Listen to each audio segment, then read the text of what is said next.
केंद्रीय राज्य मंत्री राव इंद्रजीत सिंह के तीखे बोल। प्रदेश सरकार पर लगाए दक्षिण हरियाणा की अनदेखी के आरोप।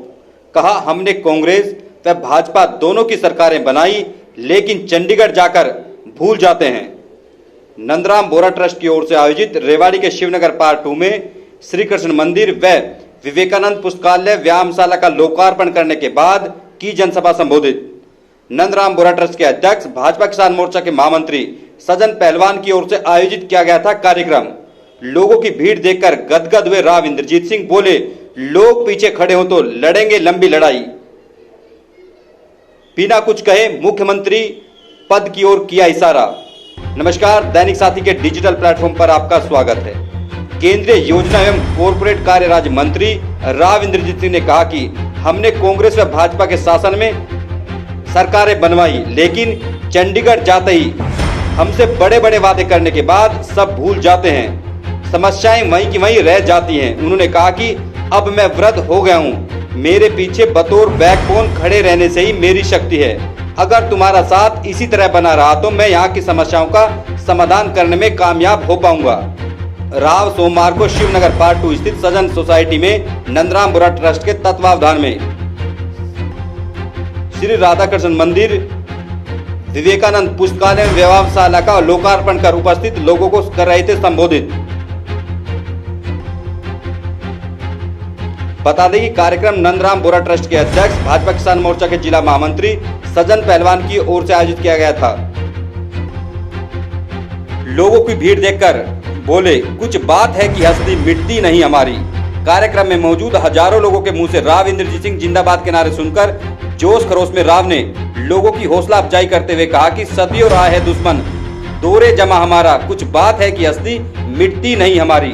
उन्होंने कहा कि यह बात न सिर्फ भारतवर्ष पर लागू होती है, हमारे क्षेत्र पर भी लागू होती है। 200 वर्ष के शासनकाल के दौरान इंग्लैंड ने हमारे सैनिक व हमारे धन से 2 विश्व युद्ध जीते हैं। देश को बनाने में सभी जाति धर्म व हर भाषा के लोगों का योगदान रहा है। कन्या भ्रूण हत्या और दहेज पर लगाएं रोक। राव ने कार्यक्रम में आई महिलाओं की बड़ी संख्या से प्रभावित होकर कहा कि आज महिलाओं की हर क्षेत्र के विकास में पुरुषों से भी अधिक योगदान है। पहले कन्या भ्रूण का सोनोग्राफी से पता लगाकर गर्भपात जैसे कुकृत्य किए जाते थे। 1857 से आप लोग, आपके परिवारजन इस इलाके के लिए, इस देश के लिए लड़ाई लड़ते आए हो। पहले हरियाणा बनवाने में आपके पिताजी राव वीरेंद्र सिंह जी ने लड़ाई लड़ी और अब आप लड़ रहे हो 40 साल से। हम तो ये चाहते हैं, इस इलाके की जनता ये चाहती है। रेवाड़ी के काफी समय से कई इधर उधर के लोग आके रेवाड़ी में करते रहे उछल कूद, तो आप आने वाले समय में हमारे को एक नया नेता देके और अपना आशीर्वाद देके इस हरियाणा पे विजय बनाने का काम करे, इस हरियाणा की लड़ाई लड़ने का काम करे। ये रेवाड़ी की जनता और पूरे हरियाणा की जनता निगाह लगाए बैठी है कि कौन ऐसा नेता उभर के आए। सबकी एक ही निगाह में आता है कि राव साहब से बढ़िया इस हरियाणा में कोई नेता नहीं है। पिछले 50-100 साल में 1857 से लेके आज तक जब आपने देश जीत लिया, आपने प्रदेश बनवा लिया, तो इसमें राज के लिए हमारा हिस्सा क्यों नहीं।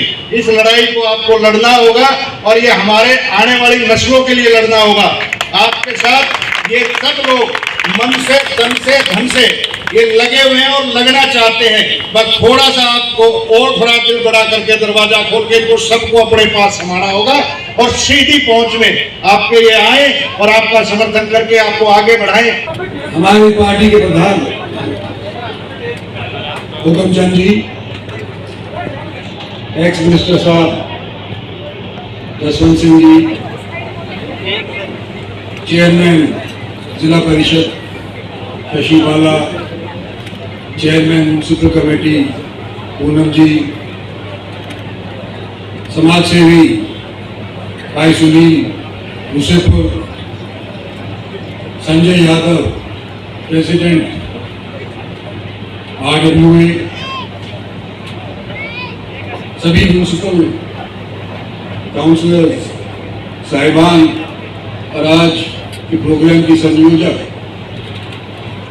बहन रेखा जी और उनके पति पहलवान जी, सम्मानित मंच, दूर दराज से आई हुई इलाके की सरदारी, माता बहनों, नौजवानों और दोस्तों, ये मुबारक हो आप सभी। 75 साल का देश आज़ाद हो गया, 3 पीढ़ी जवान हो गई और इस 75 साल के अंदर मेरी उम्र वालों ने तो परिवर्तन देखा ही है। जो अगले 25 साल के अंदर परिवर्तन होगा वो आज की मौजूदा पीढ़ी के ऊपर निर्भर है। जब हम आजाद हुए थे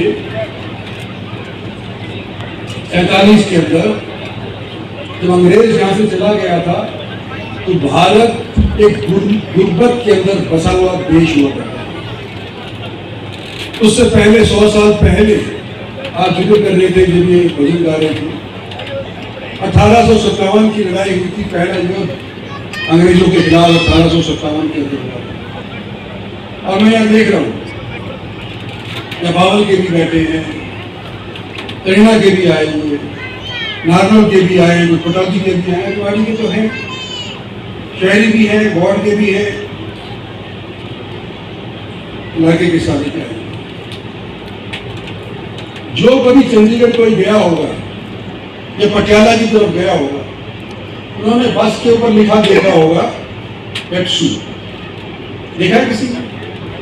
एक रोडवेज हुआ करती थी, पेप्सू रोडवेज, और वो बस कहाँ चला करती थी? चंडीगढ़ से चला करती थी और वो हमारे इस क्षेत्र के अंदर घुमाया करती। पेप्सू का मतलब क्या था? Patiala and the east Punjab states. अब ईस्ट पंजाब स्टेट्स के अंदर हम सारे के सारे वो क्षेत्र आ गए जिन्होंने 1857 के अंदर अंग्रेजों के खिलाफ लोहा लिया। तो बावल को काट करके जींद को दे दिया, करीना को काट करके संगरूर को दे दिया, दिवाली को काट करके पटियाला को दे दिया। अंग्रेजों से हारने का यह परिणाम हुआ 1857 के अंदर कि वो भी गुलाम, हम भी गुलाम, अंग्रेजों के तो थे ही, लेकिन हमारे को 1857 के बाद गुलामों का भी गुलाम बना दिया। और ये सुनी मुझसे तो ठीक कह रहे थे कि वो विद्रोह आज तक हमारे को से हमारे को संगठित नहीं होने देगा। आज मैं सिर्फ अपने इस क्षेत्र की बात नहीं करना चाहता कि हमको संगठित होंगे तो शायद मुकाम पर पहुंच जाएंगे, लेकिन मैं आज देश के बारे में भी कहना चाहता हूं कि आज हमारे देश की 75 साल हो गए हैं। आज माली हालत हमारी पहले की निस्बत सुधर गई है। घर घर के अंदर नौकरी लगने की कोशिश की जा रही है, चिकित्सा फ्री मुहैया करवाने की जरूरत करी जा रही है। कई कार्यक्रम अनेक सरकारों ने पिछले 75 बरस के अंदर किए, लेकिन सबसे ज्यादा जो आज के दिन आवश्यकता है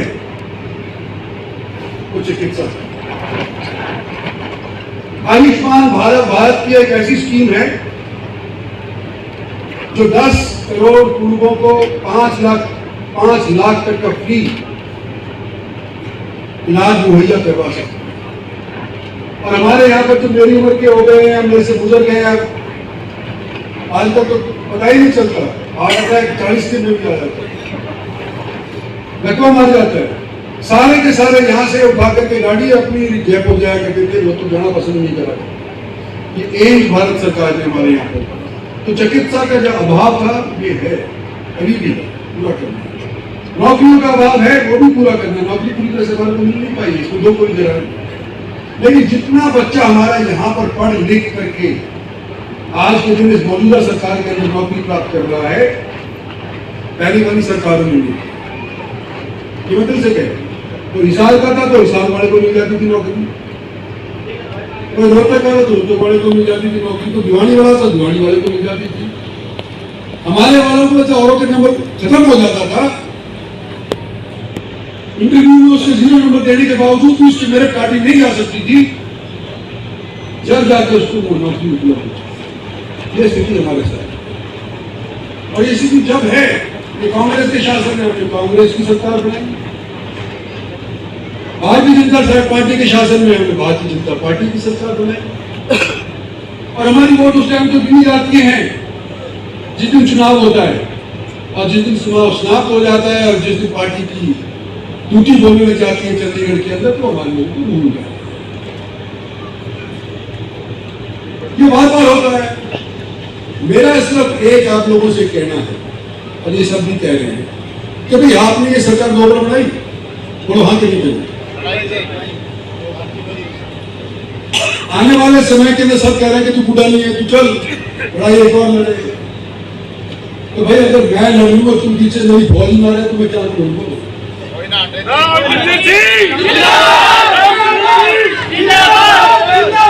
आज सवाल इस बात का है कि हमारे अपनी लड़ाई लड़नी पड़ेगी कि जवान हो चाहे बूढ़ा हो चाहे दरमियानी उम्र का, अगर हम संघर्ष नहीं करेंगे तो हमारे को कोई नहीं पूछेगा, और अगर हम संगठित नहीं रहेंगे तो हमारे को कोई नहीं पूछेगा। तो आज मैं आपको मौजूदा दौर के ऊपर ये कहने आया हूं कि 75 साल हमारे गुजर गए। आज सब बालकों के हाथ में देखो टेलीफोन है, हमारे को तो सीखा भी नहीं था, हमारे टाइम पे तो कंप्यूटर ही नहीं थे। आज टेक्नोलॉजी इस रफ्तार से बढ़ रही है, जो काम 100 साल के अंदर हुआ करता था वो 10 साल के अंदर होने लगा। जो मैथमेटिक्स पढ़े उनको मालूम है कि ज्योमेट्रिकल प्रोग्रेशन क्या चीज है। हमारी डेवलपमेंट की रफ्तार ज्योमेट्रिकल प्रोग्रेशन के तौर के ऊपर बढ़ा। जब अंग्रेज हमारे को छोड़ करके गए 1957 के अंदर, तो भारत का विश्व के अंदर केवल 3% GDP का हिस्सा था, मतलब विश्व के 3% हिंदुस्तान से निकले। और जब अंग्रेज आए थे उससे 200 बरस पहले, तो 25% हिंदुस्तान कंट्रीब्यूट किया करता था विश्व के GDP के। 200 साल के अंदर अंग्रेजों ने हमारे को 25 से घटा करके 3 साल का। आज जो कपड़ा पहन रहे हैं वो भी बर्मिंघम से आता था, आज जूता पहन रहे हैं वो भी इंग्लैंड से आता था। आज सुई भी कोई महिला सीना चाहती है किसी कपड़े की बात करना चाहती है वो भी इंग्लैंड से आती है, मशीनरी आया किसी नाम हुआ करता था मुझे याद। हर चीज जो हिंदुस्तान के अंदर इस्तेमाल हुआ करती थी जहां बननी बंद कर दी, इंग्लैंड से आकर के इम्पोर्ट भी हुआ। पहला युद्ध हुआ विश्व युद्ध, दूसरा विश्व युद्ध हुआ हमारे पैसे से इंग्लैंड ने पहला विश्व युद्ध जीता, हमारे पैसे से इंग्लैंड ने दूसरा विश्व युद्ध जीता। हमारे आदमियों की जान गई और इंग्लैंड साम्राज्य बन गया, ब्रिटानिया साम्राज्य बन गया। आज के दिन ये मैं आपके सामने खड़ा होकर के कह सकता हूं कि जितनी GDP आज के दिन इंग्लैंड की है उससे अव्वल GDP आज के दिन हमारे देश हिंदुस्तान की।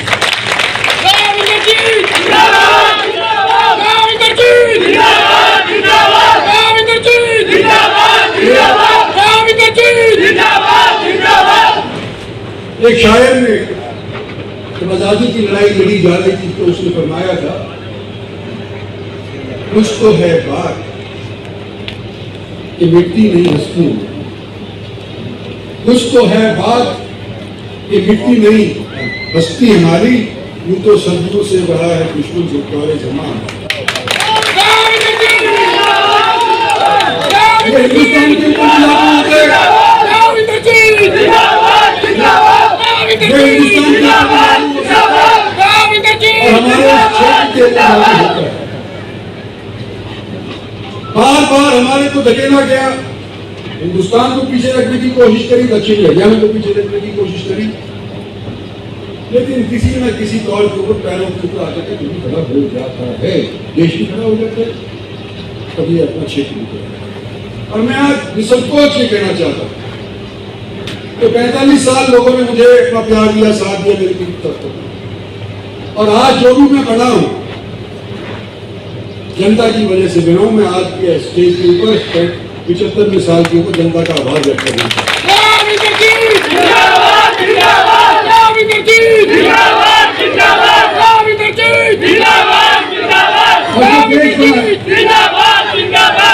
और जो देश बना है वो भी किसी एक व्यक्ति की वजह से नहीं बना, सब वर्ग के लोगों ने साथ दिया है। हिंदू हो, मुसलमान हो, सिख हो, ईसाई हो, किसी जात का हो, ऊंची जात का हो, नीची जात का हो, कोई भाषी हो, पश्चिमी का बोलने वाला हो, तुर्की बोलने वाला हो, सब लोगों ने मिलकर के हिंदुस्तान को आज के दिन समृद्ध बनाया है कि परचेजिंग पावर पैरिटी के हिसाब से आज के दिन हम चौथे नंबर पे हैं। यानी कि हमारा रुपया कितना खरीद सकता है वो और मुल्कों के साथ अगर तुलना करी जाए तो चौथे नंबर पे आती है। डॉलर हमारे से आगे है, येन हमारे से आगे है, यूरो हमारे से आगे है, चीन का येन भी हमारे से आगे है। लेकिन ये रफ्तार के बाद, चिकनी चाट के नाम के बाद अगर किसी का पैसे का बलबूता अगर बोलता है तो रुपया बोलता है। जितना हमारा रुपया आज के दिन चलता है और किसी मुल्क का शायद हमारे पुलिस वालों का नहीं चलता हो, और अगर यही रफ्तार बढ़ती रही तो आने वाले 25 साल के अंदर क्या संभव है, इसके बारे में सोचने की बात है। मैं अर्जुन भाई का, रेखा देवी का, पूनम का, इन सभी पार्षदों का धन्यवाद करता हूँ। संजय का भी जो प्रधान है हमारा, तो मुझे एक चीज का एजाज जरूर हुआ कि जब मैं आ रहा था जितनी ज्यादा तादाद के अंदर माताओं के चेहरों के ऊपर मुस्कान थी,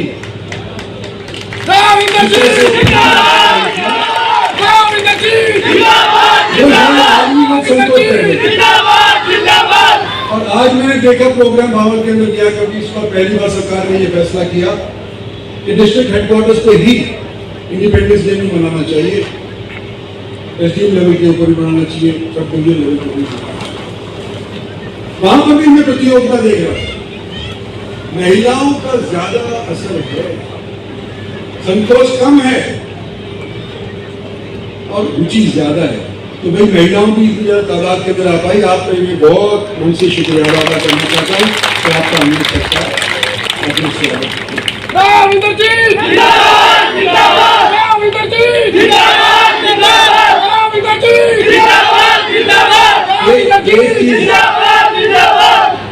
एक चीज और मैं कहना चाहता हूँ कि हाल ही के अंदर बर्मिंघम के अंदर प्रतियोगिता हुई, जो सारे गुलाम मुल्क थे अंग्रेजों के, वो सारे इकट्ठे हुए बर्मिंघम के अंदर, और एथलेटिक्स हुई, स्विमिंग हुई, शूटिंग हुई, सब चीज हुई, और जितने मेडल इस बार हिंदुस्तान ने प्राप्त किए थे शायद इससे पहले कॉमनवेल्थ गेम में कभी भी हिंदुस्तान ने प्राप्त नहीं किया।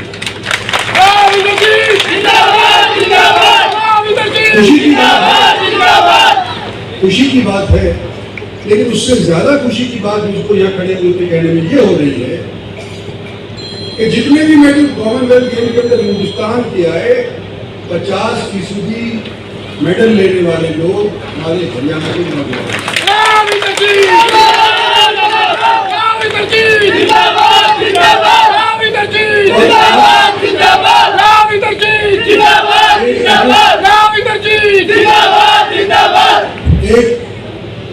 एक और भी मैं वास्तविकता आपके सामने लाना चाहता हूँ।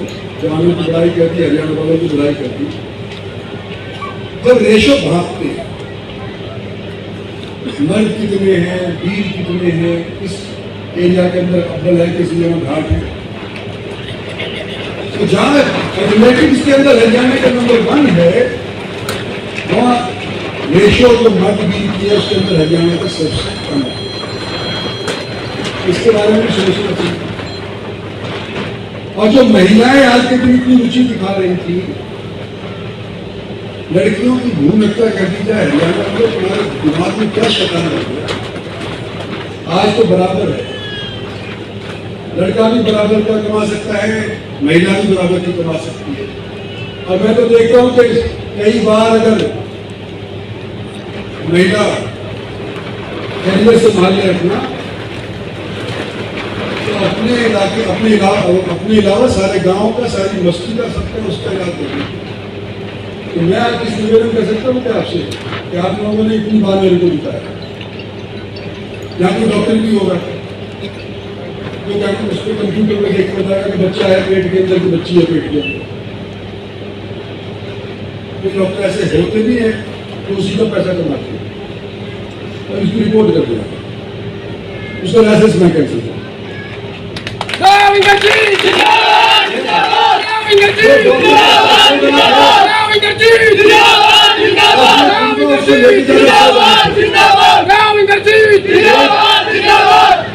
एक आप समझ लो कि बुजुर्ग होने के नाते 70 के साल के बाद तो बुजुर्ग सभी हो जाते हैं, लेकिन मैं 50 उसके ऊपर चला गया हूँ। तो आज के दिन ये भी मैं सुझाव देता हूँ कि भूल हत्या का जो सिलसिला है, ये डाउरी का जो सिस्टम है, क्या इसके बारे में हम सोच सकते हैं? पंचायती तौर के ऊपर सोचें। कई बिरादरी हरियाणा के अंदर ऐसी है, एक दिन में लेकर के नहीं कर देती। क्या हम भी उसके अंदर शामिल हो सकते हैं? इसके बारे में सोचने की बात है। हिंदुस्तान के अंदर आज के दिन हमारी अभी वाली पीढ़ी ज्योमेट्रिकल प्रोग्रेशन से 100 साल तक हमारे देश में पहुंचाई, और मुझे इसमें कोई संकोच नहीं कहते हुए नहीं कि उसके अंदर 50% से अपना हिस्सा महिलाओं का।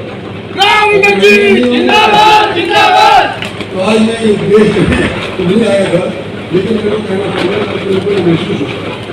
भाई सचिन पहलवान ने बड़ा अच्छा काम किया।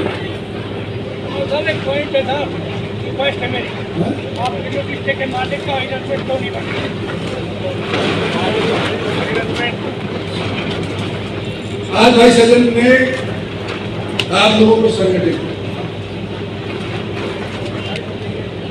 सारे पार्षदों को संगठित किया। रेखा देवी ने जितनी महिलाओं को इकट्ठा कर दिया, शायद ही पहले उतनी इकट्ठी हुई होगी किसी पार्षद के हल्के के अंदर।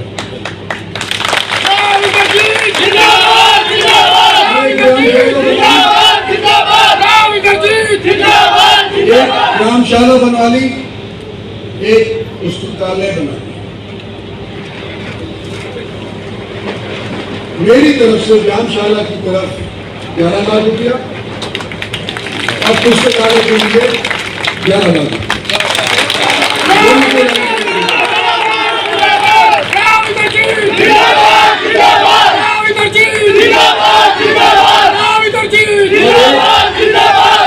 एक झंडे का महत्व मैं साथ समझाना चाहता हूँ कि सारे विश्व में हमारा झंडा तो प्रसिद्ध है।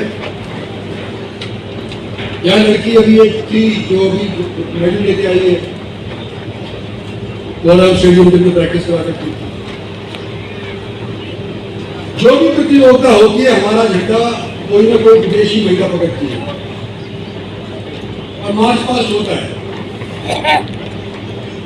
और उस झंडे के नीचे सारे मुल्क इकट्ठे होते हैं जिसका वो झंडा है। तो मैं भी 2-3 प्रतियोगिताओं के अंदर गया, एशियन गेम्स के अंदर गया, कॉमनवेल्थ गेम्स के में गया।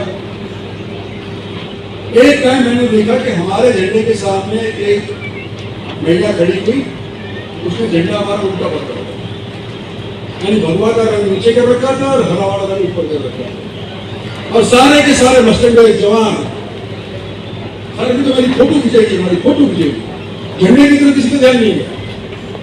और मैं छोटी कविता को पता है आपको, ज्यादा ऊंचा नहीं हूँ, हरियाणा के सारे मसूदे कहीं जैसे नीचे हैं, तो मेरे को कुछ दिखाई नहीं दे रहा क्या हो रहा है आसपास, लेकिन झंडा दिखाई नहीं देता तो झंडे पे था ऊंचा है। और जब मार्च करने लगे, मार्च पास करने लगे, बड़े बड़े लोग होते हैं, वहाँ का प्रधानमंत्री होता है, वहाँ का बड़ा बड़ा चांसलर होता है, प्रेसिडेंट होता है। तो मैंने अपने लोगों को तुरंत जोड़ा, क्यों कि झंडा उल्टा पकड़ रखा था उसमें। और अगर वो टीवी के सामने चले जाता, जितना नाम हमारे देश का रोशन हो रहा था, उसी के लोग बराबर हो जाते कि यहाँ तो इंडियंस हिंदुस्तानी लोग झंडे के नीचे मार्च तो कर रहे हैं, उनको ये नहीं पता है कौन सा हिस्सा ऊपर होता है, कौन सा हिस्सा नीचे होता है। तो भाई झंडे का महत्व है। हमारे प्रधान जी कह रहे थे कि इसकी बेइज्जती नहीं होगी, उल्टा पकड़ने से भी बेइज्जती होगा, गिर जाता है मट्टी में मिल जाता है तो भी बेइज्जती हो जाता है। तो ये नवीन सिद्धल साहब हमारे गुवाहाटी के पार्लियामेंटेरियन, उन्होंने सुप्रीम कोर्ट से ये फतवा करवा दिया, आदेश करवा दिया कि कोई भी अपने कार पे घर के वो झंडा रख सकता है, लेकिन जिम्मेवारी उस झंडे को महफूज रखने की उसकी होती है जिसमें वो झंडा लगाया। राविंदर जी जिंदाबाद जिंदाबाद राविंदर जी जिंदाबाद जिंदाबाद राविंदर जी जिंदाबाद जिंदाबाद। तो मैं आज के दिन आप सभी को दोबारा से मुबारकबाद देते हुए आपको मुझे जानता हूँ। धन्यवाद और जय हिंद।